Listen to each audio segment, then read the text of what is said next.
early days when we used to play backyard parties on these weird little like dive bars or whatever. I think a lot of the early punk bands in East LA weren't even playing fast.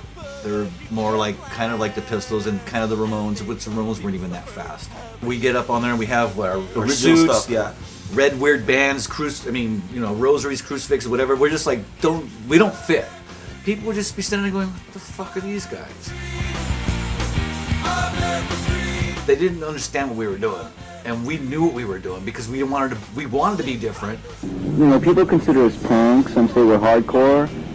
People say different things, but we just think of ourselves as just a band. We don't like to be category in here's punk or you're hardcore, or you're this or you're that, you know. We just like to be ourselves. We start playing and just cans come flying at us.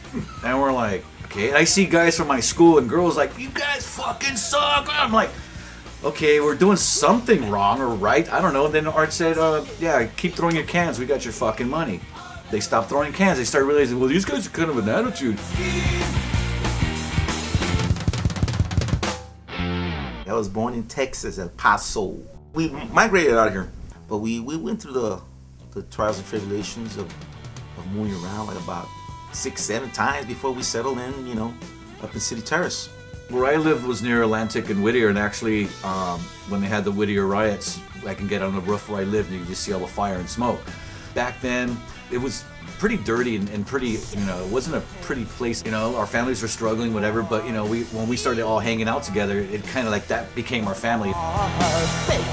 Mike brought Tracy over. Well, he was telling me about Tracy already because he was going to Garfield at the time. So I started hanging out with this guy, Robert, at school, and he went to his house and he had the Dolls, he had the Pistols, he had the Ramones, he had all the stuff that I never even heard of. And then we jammed. We played one of his songs, Death Breath. And then that's how it all started. You know, before the band actually got Art in the band, Mike's like, oh, you gotta come to this party and check out this singer, because we needed a singer. You know, we started out as a 3-piece, long hair. Mike, I knew before, Mike will always follow and tag along. He was like 14. I was like 17, 18 at the time.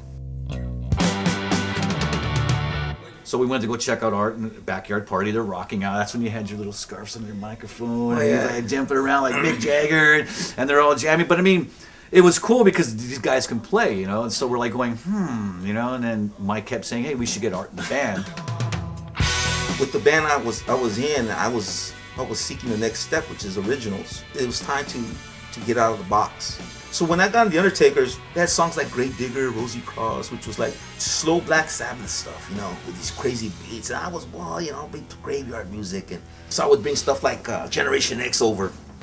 Come on, I want to do a song like this, let's do stuff like this, you know. We started going out to clubs and then I started tripping out on that, so then I started writing originals that were more energetic.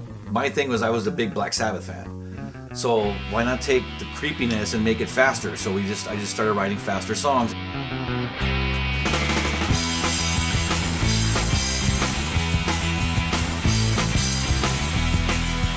We didn't get out much in the beginning, in the early 77 or whatever, to see bands. We got to see X, Black Flag, and the Stains off of Soto Street, and I forgot where the place was at.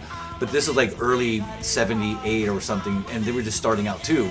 We used to have long hair, you know. Everybody's like, oh, the Ramones, long hair, because that's what we started getting into. Okay, what are we gonna wear? Leather jackets? Art's like, no, black suits. You guys are called the Undertakers, so why dress punk?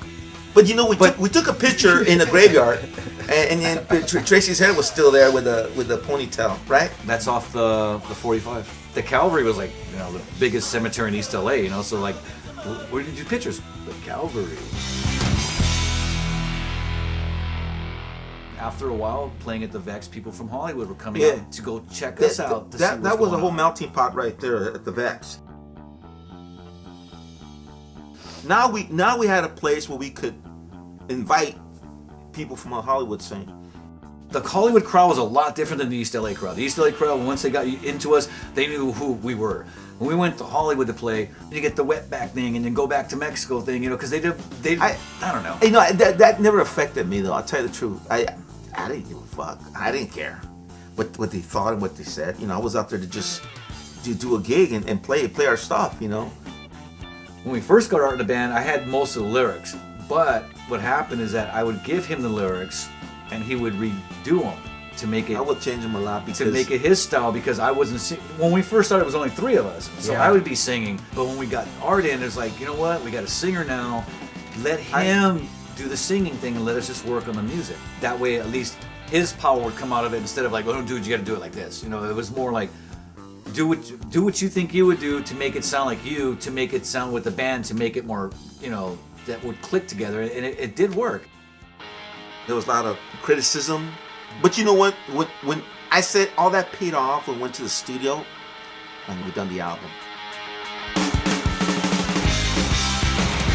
And I mean, it just, everything came together, man. We recorded in 3 days, I think. In 3 days. So why did it take 20 some odd years for it to come out?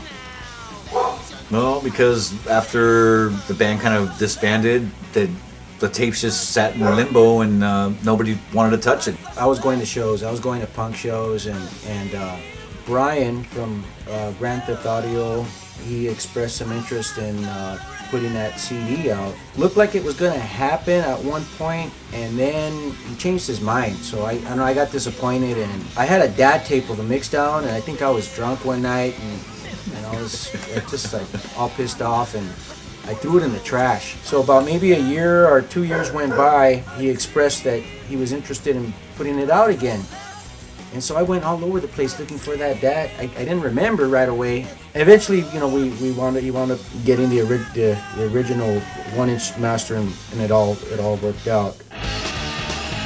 Nobody knew who we were for a long time. The review came out in Maximum Rock and Roll. The reviewer said, if we would have had that CD out at the time, Actually, the record, if the record would have came out when it should have came out. when it should have came out back in '81 or '82, we would have been just as well known as, you know, the other band, the Adolescents, and a lot of the Orange County bands that are out there. And But that's the whole mystique about the band. We're just in the moment. We're just being us. It's like a unique treasure that for the historical music scene of East LA is the Undertakers.